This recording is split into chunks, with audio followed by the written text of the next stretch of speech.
દિલ્હીની વાત કરવામાં આવે તો દિલ્હી હેડક્વાર્ટર જે છે ત્યાં આગળ જલેબી બનાવવાની શરૂઆત થઈ ગઈ છે, એટલે જાણે ઉજવણીની તૈયારીઓ કરવામાં આવી રહી હોય તે પ્રકારના આ દ્રશ્યો સામે આવી રહ્યા છે કે દિલ્હીનું હેડક્વાર્ટર છે ત્યાં આગળ હવે જલેબી બનાવવાની શરૂઆત થઈ ગઈ છે, એટલે જે પરિણામો આવવાની શરૂઆત થઈ છે, જે રૂઝાન આવવાની શરૂઆત થઈ છે અને તે પહેલા જ જાણે ઉજવણી માટે તૈયારીઓ હાથ ધરવામાં આવી હોય, મોં મીઠું કરાવવા માટેની તૈયારીઓ કરવામાં આવી રહી હોય, જાણે ખબર જ હોય કે આખરે પરિણામ શું આવવાનું છે અને સત્તા કોના હાથમાં જવાની છે તે પ્રકારની આ તસવીરો સામે આવી છે। એટલે પિનલભાઈ, આપણે જે વાત કરી રહ્યા હતા આસામ વિશે, પરંતુ આ તસવીરો જોઈને પણ એ સવાલ થાય છે કે તૈયારીઓ જોરશોરથી ઉજવણીને લઈને પણ હવે હાથ ધરાઈ છે, અહીંયા તો જલેબી પાડવાનું પણ શરૂ કરી દેવામાં આવ્યું છે। જુઓ, હું વાત કરી રહ્યો તો તમામ રાજ્યની અંદર તમે જોવા જાઓ તો યુવા મતદારોએ સંપૂર્ણપણે ત્યાંના સ્થાનિક ઉમેદવારોને નજરે રાખીને જ મતદાન થયું છે। ભૂતકાળની અંદર પણ જેમ પ્રશાંતભાઈએ કીધું તેમ જેમ ચૂંટણીના પરિણામો આવે છે એ તમામ ચૂંટણીના પરિણામો ચોંકાવનારા જ આવતા હોય છે। ત્યાંના સ્થાનિક લોકો, ત્યાંના સ્થાનિક આગેવાનો અને ત્યાં જે જમીન સાથે જોડાયેલા હોય, જેને જનતાના કાર્યોમાં રસ હોય તેવા લોકોને ત્યાંની જનતા ચૂંટીને લાવતી હોય છે। તમે જેમ જેમ બેલેટ પેપરનું પણ રૂઝાન જેમ જેમ આવી રહ્યું છે તેની અંદર પણ અમે 2 રાજ્યોની અંદર અમારું ગઠબંધન સારી રીતે ફાઇટ આપી રહ્યું છે, સાથે સાથે કેરળમાં પણ ફાઇટ આપી રહ્યું છે। આસામની વાત કરીએ તો આસામની પણ અંદર 9 વાગ્યા પછીના તમામ ચહેરાઓ અને તમામ અમારા ઉમેદવારોને જે કંઈ પણ જનતાએ વિશ્વાસ મૂકે છે તેનું પરિણામ પણ સ્પષ્ટ થશે। પશ્ચિમ બંગાળની અંદર પણ જોવા જઈએ તો પશ્ચિમ બંગાળની અંદર પણ તમામ જગ્યાએ ઉપર તમામ રાજકીય પાર્ટીઓએ જે કાંઈ પણ તેમની વાતોને અને જે કાંઈ પણ તેમના ફેક્ટરો લઈને આગળ વધે તેની અંદર કોંગ્રેસ પાર્ટી તમામ પ્રકારે એક જુદી રીતે ત્યાં ચૂંટણીની અંદર ઉતરે। અમે ત્યાં માત્ર ને માત્ર ત્યાંના સ્થાનિક મુદ્દાઓ આધારિત અમે ચૂંટણીની અંદર ઉતર્યા છે। અમારી પાર્ટી ક્યારેય ભયમાં રહીને ચૂંટણી લડતી હોય એવું નથી। અમારું પરિણામ જે કાંઈ પણ આવે એ રાજ્યની અંદર અમારા પરિણામની અંદર અમે તે પરિણામ સ્વીકારીએ। અમને ધારો કે સફળતા ના મળે કે સફળતા મળે તે એના કોઈ ભયમાં રહીને અમે ત્યાંને રાજ્યની જનતાને દગાખોરીમાં નથી માનતા। જી પિનલભાઈ, એટલે જે પણ પરિણામ આવશે તે સ્વીકારવું જ પડશે અને પછી જે પરિણામ આવે ત્યારબાદ ફરીને ફરી મંથન પણ કોંગ્રેસ પાર્ટીએ કરવું પડશે, એ જ વાત ફરીને ફરી એકવાર મૂકવામાં આવશે। શૈલેષભાઈ, આ તસવીરો જે સામે આવી કે ઉજવણી માટેની જે તૈયારીઓ થઈ રહી છે, જલેબી પાડવામાં આવી રહી છે, એટલે એના ઉપર પણ વાત કરજો અને સાથે સાથે આ વખતની પશ્ચિમ બંગાળના જે વલણો સામે આવી રહ્યા છે અત્યાર સુધીના, તેમાં ભાજપ અત્યારે પાછળ ચાલી રહી છે, એટલે જે વિશ્વાસ આપના દ્વારા મૂકવામાં આવ્યો છે, શું આપનો વિશ્વાસ આગળ આવશે કે પછી પ્રશાંતભાઈની વાત કે કદાચ સત્તાથી બીજેપી પાછળ રહી શકે છે? ના, હું ન્યૂઝ 18ના માધ્યમથી જોઈ રહ્યો છું ને મને લાગે છે કે દિલ્હીમાં પણ ન્યૂઝ 18ના માધ્યમથી જોવાતું હશે, એટલા માટે જ ન્યૂઝ 18માં જે પ્રકારના વલણો દેખાય છે, 106 ટીએમસી છે અને 100 જેવી ભારતીય જનતા પાર્ટી છે, એ એવા વિસ્તારમાં આવી છે કે જ્યાં ભારતીય જનતા પાર્ટીને એમ લાગતું હતું કે અહીંયા આવશે કે નહીં સીટો, એમાં આટલી સીટ આવી છે, હજુ તો બીજો જે ભાગ છે એ બાકી છે, એટલા માટે ત્યાં જલેબી બનાવવાની શરૂઆત થઈ ગઈ છે કે જે બીજો પાર્ટ છે એ તો સમગ્રપણે ભારતીય જનતા પાર્ટી સમર્પિત છે। એ ન્યૂઝ 18ના માધ્યમથી જોયા પછી જ મને એવું લાગે છે કે ત્યાં જલેબી બનાવવાનું ચાલુ થઈ ગયું। અને બીજું કે વલણ જે દેખાઈ રહ્યા છે એમાં ક્યાંય ભારતીય જનતા પાર્ટી પાછળ નથી, આ લગોલગ કહેવાય। લગોલગ માનો કે હજુ તો જે વિસ્તારમાં અમારી એમને એમ લાગતું હતું ગયા વખતે પણ શુભેન્દુ અધિકારીને એ જે લડતા હતા એ તો હજુ બાકી છે એ વિસ્તાર, અને હવે જે આ વિસ્તાર આવ્યો છે એ અમારી થોડુંક અમારાથી ઓપોઝિટનો વિસ્તાર જે છે એ છે, એમ છતાં પણ 100 જેટલી સીટોમાં અમે આગળ છીએ। એ જ બતાવે છે કે હવે જે પશ્ચિમ બંગાળ છે એ પણ એક ડેવલપ રાજ્ય તરીકે પ્રસ્થાપિત થવા જઈ રહ્યું છે। પશ્ચિમ બંગાળમાં પણ શાંતિ સલામતી અને સુખાકારીનું સર્જન થવા જઈ રહ્યું છે। પશ્ચિમ બંગાળમાં પણ કાયદો અને વ્યવસ્થાની જે સ્થિતિ છે એ સુધરવા જઈ રહી છે। પશ્ચિમ બંગાળમાં પણ લોકોને લોકશાહી શું કહેવાય, બંધારણ શું કહેવાય અને ઘૂસણખોરી અટકાવે તો શું ફાયદાઓ થાય એ યુસીસીના માધ્યમથી અથવા તો કોઈ પણ જે કાયદાઓ છે એના માધ્યમથી ખબર પડે એ દિશામાં આગામી દિવસોમાં ચાલશે। અને મને એવું લાગે છે કે હવે જે મમતા બેનર્જી છે એની ઘર વાપસી નક્કી થઈ ગઈ છે। રાજનીતિમાં તો ચડાવ ઉતાર આવતો જ હોય છે, મમતા દીદીને અત્યારે ઘરે બેસવાનું છે, એ લોકોએ નક્કી કર્યું છે ભારતીય જનતા પાર્ટીને એક તક આપશે।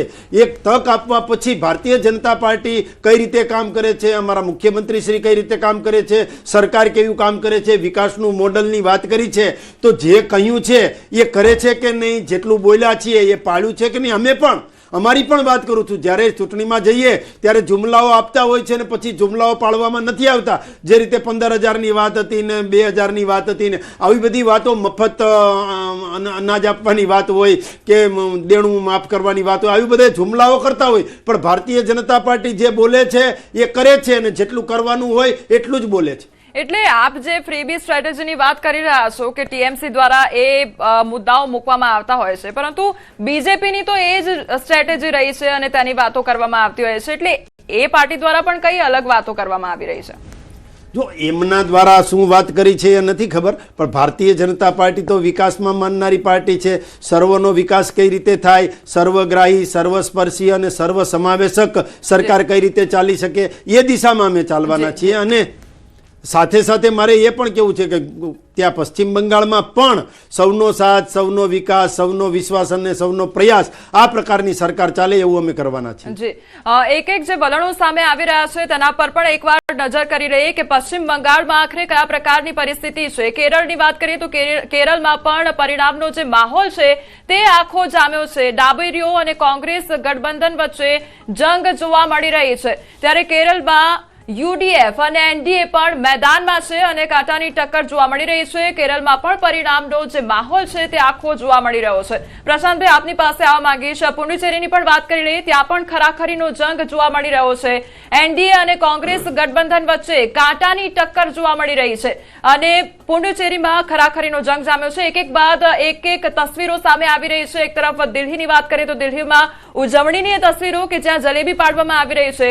પુડુચેરી, તમિલનાડુમાં પણ જોઈએ તો ત્યાં તમિલનાડુમાં પણ દિગ્ગજોમાં ટક્કર જોવા મળી રહી છે. દિલ્હી ભાજપ કાર્યાલયની આ તસવીરો સીધી કે જ્યાં જલેબી બનાવવાનું શરૂ થઈ ગયું છે. પ્રશાંતભાઈ, એટલે તમે જે વાત કરી હતી કે ક્યાંક બીજેપી સત્તાથી દૂર રહી શકે છે, પરંતુ આ તસવીરો જુઓ કે પરિણામ તો હજી આવ્યું નથી, હજુ તો રૂઝાન આવવાના શરૂ થયા છે અને તે પહેલા ઉજવણીની આ તસવીરો અને જલેબી પાડવાનું કામ થઈ રહ્યું છે. ફરી એકવાર સવાલ કરીશ, પરંતુ એ પહેલા એક અપડેટ મળી રહ્યું છે કે હાલના વલણમાં બંગાળમાં ટીએમસી 105 બેઠક ઉપર આગળ જોવા મળી રહી છે. હાલના વલણમાં બંગાળમાં ભાજપ પાછળ જોવા મળી રહી છે. હાલમાં બંગાળમાં કોંગ્રેસને એક પણ બેઠક મળી નથી. કોંગ્રેસનું ખાતું ખુલ્યું નથી. હાલમાં અન્યને ફાળે પણ એક પણ બેઠક મળી નથી. અન્ય અને કોંગ્રેસનું જે ખાતું છે તે ખુલ્યું નથી અને ટીએમસી 105 બેઠકને પાર પહોંચી છે. પ્રશાંતભાઈ, એક તો દિલ્હીની તસવીર કે જ્યાં ઉજવણીની શરૂઆત થઈ ગઈ છે. બંગાળની વાત કરીએ તો ત્યાં બીજેપી પાછળ ચાલી રહી છે અને કોંગ્રેસનું ખાતું ખુલ્યું નથી. આ સિવાય આસામ વિશે પણ વાત કરવી છે. ત્યાં આગળ ઓળખ વર્સિસ વિકાસની જે ચૂંટણી છે તે જોવા મળી. આ વખતે મહત્વનું ફેક્ટર કયું રહ્યું તેના પર પણ વાત કરજો. 5 રાજ્યોમાં જોવા જાવ તો નહીં, ડેફિનેટલી એક રાજ્ય જીતો તો પણ જલેબી બનાવીને ખાઈ જ શકાય છે. 5 રાજ્યોમાં આસામમાં ડેફિનેટલી આપણે કહીએ છીએ બીજેપી, કારણ કે ત્યાં હેમંત બિસ્વા શર્માનું કામ બોલે છે. વત્તા એમણે જે એક આખો એક માહોલને જુવાળ ઊભો કર્યો, એની આખી એક અલગ વાત હું તમને વારા પરથી કરું તો આસામ ડેફિનેટલી બીજેપી જીતી રહી છે. પુડુચેરી એનડીએ ગઠબંધન, જેમ મેં તમને વાત કરી, રંગાસ્વામી એ ફરીથી સીએમ તરીકે, એટલે ભલે એનડીએનો ચહેરો, એટલે એનડીએનો ચહેરો છે, બીજેપીના માણસ નથી. અને એટલે 2 રાજ્યો પુડુચેરી, આસામ, બંગાળમાં ફાઇટ આપી એકદમ સત્તાથી નજીક રહે, દૂર રહે, અથવા આ વખતે ફરી એકવાર મજબૂત વિપક્ષ તરીકે ઉભરી આવે તો એ પણ સારી વાત છે. આની પહેલા જલેબી હરિયાણામાં ખવાઈ હતી, બનાવી હતી કોઈ કે, અને ખાધી હતી કોઈ કે. આપણને સૌને ખ્યાલ છે કે હરિયાણામાં પણ રિઝલ્ટ આવ્યું, ત્યાં છેલ્લી ઘડી સુધી કોંગ્રેસ આવે છે અને જલેબી એ લોકો ખાવા માંડ્યા અને પછી દિલ્હી એ જલેબી સીધી ડાયવર્ટ થઈ ગઈ. પ્રશાંતભાઈ, શું લાગે છે કે આ થોડી ઉતાવળ થઈ ગઈ છે ખરા જલેબી બનાવવામાં? ના, આમાં કેવું છે, આ બધો માહોલ, ભાજપને આ બાબતમાં આપણે એપ્રિશિએટ કરવું પડે કે માહોલ બનાવવામાં માસ્ટર છે. હવે તમે આસામની વાત કરી. આસામમાં કેવું છે કે આની પહેલા કોંગ્રેસની જે સરકાર ચાલતી હતી, હેમંત બિસ્વા શર્માને પછી ભાજપ 2016માં આ બાજુ લાયા. એની પહેલા ભાજપની સરકાર સોનવને એમની સરકાર ચાલતી હતી, પણ હેમંત બિસ્વા શર્માએ આવી અને છેક ગ્રાઉન્ડ સ્તર સુધી ઉતરી. આસામની જેમ તમે વાત કરી, ઓળખ, ઘૂસપેઠી અટકાવવાની વાત. હમણાં તમે સીએ એનઆરસીની વાત કરી. કોમલ, મને એમ કહો કે આટલો મુદ્દો ચગ્યો, આની ઉપર કામ થયું, કેટલા લોકોને કાઢી મૂક્યા? આસામમાં 10 લાખ કરતાં વધારે બિન ભારતીય તરીકેની એક આઈડેન્ટિટી બહાર આવી છે કે આટલા લોકો પાસે સીએ એનઆરસી રિલેટેડ એક પણ ડોક્યુમેન્ટ નથી. શું આપણે એમને કાઢી મૂક્યા? એટલે આ એક મુદ્દો છે ચગાયો છે, એની એક હવા બની ગઈ છે ચોક્કસ, પણ એની પર હજી સુધી સરકાર એક્શન નથી લઈ શકી. એટલે આ એક જેમ અહીંયા આપણે હિન્દુ મુસ્લિમ એક ચુનાવી મુદ્દો થઈ ગયો, એમાં CA NRC પણ એક ચુનાવી મુદ્દાની જેમ ચાલે છે. પણ ખેર આસામમાં આમ બી અત્યારે 100% એક ચહેરાનો અભાવ. તમે જુઓ તો પેલા ગૌરવ ગોગોઈ કોંગ્રેસમાંથી એકમાત્ર ચહેરો, અને એમની સામે ધીરે ધીરે બધી આક્ષેપ પ્રતિ આક્ષેપ, ક્યાંક પવન ખેડા વર્સિસ હેમંત બિસ્વા શર્મા થઈ ગયું. પણ આસામની પરિસ્થિતિ ક્યાંક 5 વર્ષમાં, આમ તો 10 વર્ષમાં એક અલગ રીતે બદલાઈ છે. કારણ કે હું વ્યક્તિગત રીતે આસામ બહુ જ ક્લોઝલી મોનિટર કરું છું, મારું પોતાનું ત્યાં, એટલે હું રેગ્યુલર જાઉં છું. અને આ મુખ્યમંત્રી ત્યાં મુખ્યમંત્રી નથી, એકદમ આમ આદમીની જેમ લોકોની વચ્ચે જઈને રહેતા હોય છે. પુડુચેરી ઓલરેડી જે આ બન્યું કેન્દ્ર શાસિત પ્રદેશ બન્યું, ત્યારબાદ કેન્દ્ર સરકારની જ, અને હમણાં આપણે ખ્યાલ છે કે એક સમયના ગુજરાતના સુપર CM અત્યારે ત્યાંના રાજ્યપાલ છે કે કૈલાસનાથન, વત્તા NDA ની સરકાર છે. એટલે બે ભેગા થઈ અને એક માહોલ બનાવ્યો. તમે જોઈ શકો છો કે સિંગલ ડિજિટમાં બી અત્યારે 30 સીટો છે, 30માંથી સિંગલ ડિજિટમાં પણ ઇન્ડિયા ગઠબંધન કે કોંગ્રેસ કે બીજી કોઈ પાર્ટી હજી માંડ ડબલ ડિજિટમાં આવવા માટે સંઘર્ષ કરી રહી છે. એટલે 5માંથી 3 રાજ્યોમાં ભારતીય જનતા પાર્ટી, આસામ હોય, પુડુચેરી હોય, કેરેલા, LDF વર્સિસ UDF ની જે ફાઇટ છે, મેં મારે પહેલામાં કીધું તમને કે કોંગ્રેસ એક પ્રયત્ન કરી રહી છે ત્યાં ઊભા થવાનો. શશી થરૂર હોય કે કેસી વેણુગોપાલ હોય, એના જેવા જે કેન્દ્રના કદ્દાવર નેતાઓ છે, એ લોકો એમના રાજ્યને સાચવવા માટે મથી રહ્યા છે. પણ P. વિજયનનું પોતાનું, કેરળના પ્રશ્નો બહુ અલગ છે આપણા બધા કરતા. ત્યાં વિકાસની વાત એટલા માટે નથી કે આખો પહાડી પ્રદેશ એક હિલ સ્ટેશન તરીકે જોવામાં આવે છે. ફ્લડ, સૌથી મોટો ત્યાંનો પ્રશ્ન ફ્લડ છે. એ ફ્લડને ખાળવા માટેની તમામ સરકારો આજ સુધી ફેલ ગઈ છે. ભારતીય જનતા પાર્ટીએ ક્યાંક બહુ પ્રયત્નો બીજી રીતે કરી જોયા, એ પણ ત્યાં નિષ્ફળ. કોર્પોરેશન સુધી પહોંચ્યું ભારતીય જનતા પાર્ટી, કેરળમાં કોર્પોરેશનમાં મહેનત કરી. પણ મૂળ શું છે કે ત્યાંનો જે ભૌગોલિક પરિસ્થિતિના આધારેના જે પ્રશ્નો છે એને ખાળી શકવા માટેની તમામ સરકારો અત્યાર સુધી ફેલ ગઈ છે. એટલે P. વિજયનની જે કમ્યુનિસ્ટ વાળી વિચારધારા છે એ થોડી ઘણી સ્વીકૃતિ છે. એટલે આ બે વચ્ચે ચાલશે. હું એવું માનું છું P. વિજયન CM તરીકે રિપીટ થવા જઈ રહ્યા છે. જી પ્રશાંતભાઈ, તમિલનાડુ વિશે પણ વાત કરવી છે. ત્યાં આગળ જે ગ્રાઉન્ડ લેવલની પરિસ્થિતિ છે તે કંઈક અલગ જ જોવા મળી રહી છે. જે અંદરના લોકો છે તેમના વચ્ચે જ સ્પર્ધા જોવા મળી રહી છે.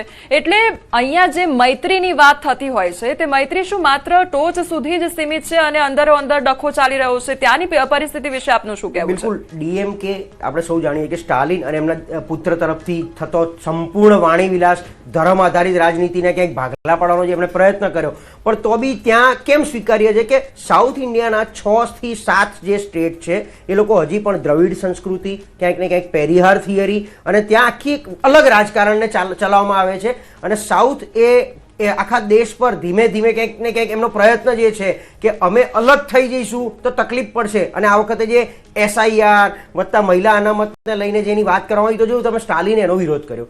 EIDMKમાં અમ્માના ગયા પછી ચહેરાનો વેક્યુમ, બધી જ જગ્યાએ ક્યાંક ને ક્યાંક જ્યાં ચહેરો ના હોય ને ત્યાં પરિસ્થિતિ ઊભી થાય. એ પછી આપણે જેમ વાત કરી કે TMC, એટલે ત્યાં બંગાળની વાત હોય તો કોંગ્રેસનો ચહેરો ગાયબ થઈ ગયો. અત્યારે આસામમાં કોંગ્રેસનો ચહેરો ગાયબ થઈ ગયો. એમ EIDMKમાં અમ્માના ગયા પછી એમના જે 2-3 એમના પેલા ફોલોઅર્સ આવ્યા, એમના પછીના એ લોકો ઉત્તરાધિકારી જે આવ્યા, એ બહુ કાઠું ના કરી શકે. એટલા માટે DMK પાછું રીએક્ટિવેટ થયું. જે ક્યાંય લગભગ ભૂસાઈ ગયું હતું EIDMKના આવ્યા પછી, એ પાછું રીએક્ટિવેટ થયું ને આ વખતે સરકાર બનાવી. ત્યાં જે તમે કીધું મૈત્રીની વાત કરી, હવે TVK ક્યાંથી આવ્યું અચાનક? સાઉથમાં આપણે એવું માનીએ છીએ કે જે એક્ટર હોય, હોલિવૂડના બોલિવૂડના જે હીરો હોય એ ભગવાન કહેવાય, પણ એ લોકોએ પણ રાજકીય પાર્ટી બનાવીને ફેલ ગયા. તમે રજનીકાંતને આપણે જોયા, કમલ હસનને જોયા, અને આ વખતે વિજયનને જોયા. લોકસભા વખતે પણ પેલા ચિરંજીવીના ભાઈને પણ ઉભા કરવામાં આવ્યા હતા ભારતીય જનતા પાર્ટી તરફથી. તો આ બધો માહોલ પછી મતમાં કન્વર્ટ નથી થતો. એટલે TVK તેમ છતાં પહેલી વારમાં આયા છે, તેમ છતાં ઘણું સારું પ્રદર્શન કરશે. પણ એમના સપોર્ટથી જો કોઈ એવું વિચારતું હોય, કારણ કે DMK એક સિંગલ હેન્ડ આગળ વધી રહ્યું છે, EIDMK સત્તા નજીક ના પહોંચે, કદાચ TVK સારી એવી સીટ લે તો એ બેનું ગઠબંધન આગળ જતા થાય, આવી એક થિયરીથી TVKને ઊભું કરવામાં આવ્યું છે. તમિલનાડુ અથવા આસપાસના વિસ્તારોમાં ભારતીય જનતા પાર્ટી હૈદરાબાદમાં બી કોર્પોરેશનની ચૂંટણી સ્ટ્રોંગલી લડવાનો પ્રયત્ન કર્યો. ત્યાં પણ એ ધીરે એકદમ કેરળાની જેમ ફેલ ગયા. તો TVK ઊભું કર્યા પછી હજી જોઈએ એવું ક્યાંય માહોલ ના બનાવી શક્યા. અને સ્ટાલિને એક ઇમોશનલ પેલું આપી દીધું બધાને કે જો અહીંયા સરકાર પલટાશે અને ભાજપ જો ઘૂસી જશે તો આખા દેશવ્યાપી નોર્થનું ચલણ વધી જશે, આખો કંટ્રોલ દિલ્હી જતો રહેશે, નોર્થમાં જતો રહેશે અને આપણે બધા અલગ થઈ જઈશું. આવી એક ઇમોશનલ વાત મૂકી દીધી છે અને અત્યારે મતમાં પણ દેખાઈ રહી છે. જે એટલે રાજકારણમાં જ્યારે મનોરંજનની વાત કરવામાં આવતી હોય છે ત્યારે મનોરંજન સુધી જ રહી જાય છે, પરંતુ એ મતમાં કન્વર્ટ નથી થતું. શૈલેષભાઈ, આપની પાસે આ માંગીશ કે તમિલનાડુની વાત કરવામાં આવે તો ત્યાં આગળ હિન્દી થોપવાનો જે મુદ્દો છે તે સૌથી મોટો ઉઠી રહ્યો છે. શું આ તમને ક્યાંક રાજકીય રીતે નુકસાન કરતું હોય તેવું લાગી રહ્યું છે? જો અમુક બાબતો જે છે, માનો કે બંધારણીય જોગવાઈઓ જે છે, હિન્દી એ આપણી રાષ્ટ્રભાષા છે, એ બંધારણીય જોગવાઈ છે. બાકી રાજ્યની ભાષાઓને આપણું સન્માન જ છે. દરેક રાજ્યની ભાષા અલગ અલગ હોય છે ને આપણે તો બાર ગાવે બોલી બદલાય એ પ્રકારનો આપણો દેશ છે ને આપણું રાજ્ય છે. અને તમામ માનો કે તામિલનાડુ હોય કે પોંડિચેરી, પણ મારે વાત એ કરવી છે કે પોંડિચેરી અને આસામ આ બંનેમાં હું જોઉં છું તો જે 50%થી વધારે સીટો આવવી જોઈએ એ ભારતીય જનતા પાર્ટીની આવી ચૂકી છે. એટલા માટે ક્યાંક દિલ્હીમાં જલેબી બનાવાઈ રહી છે. અને આપના ટીવીના સ્ક્રીન ઉપર પણ જોઈ રહ્યો છું કે જે પશ્ચિમ બંગાળ છે એ પશ્ચિમ બંગાળમાં પણ 107 આસામની ટીએમકેને છે અને 108 જેવી ભારતીય જનતા પાર્ટીની સીટો અત્યારે આપના સ્ક્રીન ઉપર દેખાઈ રહી છે. એટલે કહેવાનો મતલબ એમ છે કે 3 રાજ્યો જે છે, કેરળમને બાદ કરતા, અને કેરળની શું સ્થિતિ છે આપણે સૌ જાણીએ છીએ, વાયનાડથી જાણીએ છીએ આપણે સૌ કે કેરળની સ્થિતિ શું છે. એ સ્થિતિમાં નથી પડવું, ત્યાં જ કોંગ્રેસ રહેવાની છે કે જે એવા બેલ્ટ હોય, જે એવી સ્થિતિ હોય, જ્યાં જે પ્રકારનું જેને કહેવાય કે વિકાસનો અભાવ હોય અને માત્ર ને માત્ર જુમલાઓ ચાલતા હોય એવા રાજ્યો, કેરળમ જેવા રાજ્યો છે, ત્યાં અમારી સીટો ન આવે એમાં પણ અમે મહેનત કરીશું. પણ 3 રાજ્યો આસામ, પોંડિચેરી અને પશ્ચિમ બંગાળ, આ 3 રાજ્યો ભારતીય જનતા પાર્ટીના અત્યારે આવી ચૂક્યા હોય એવું દેખાઈ રહ્યું છે. એનો આનંદ છે, એટલા માટે જલેબી બનાવાઈ રહી છે. બીજી એક વાત કુંવર હું એ કરતો હતો કે કદાચ પશ્ચિમ બંગાળમાં માનો કે ટીએમસી સરકાર બનાવે છે અને 160-162 સીટ સુધી આવે છે તો આગળ જતા સરકાર 6 મહિનામાં પડી જવાની છે, લગભગ નક્કી જેવું છે. બધા એ જ રીતે એક માહોલ બનાવી રહ્યા છે કે જો ટીએમસીને જીતવું હોય તો 175+ જીતવું પડશે. ભારતીય જનતા પાર્ટી કદાચ 155 થી બી સરકાર બનાવી દેશે તો એ સરકાર પાછી 5 વર્ષ ટકી જશે.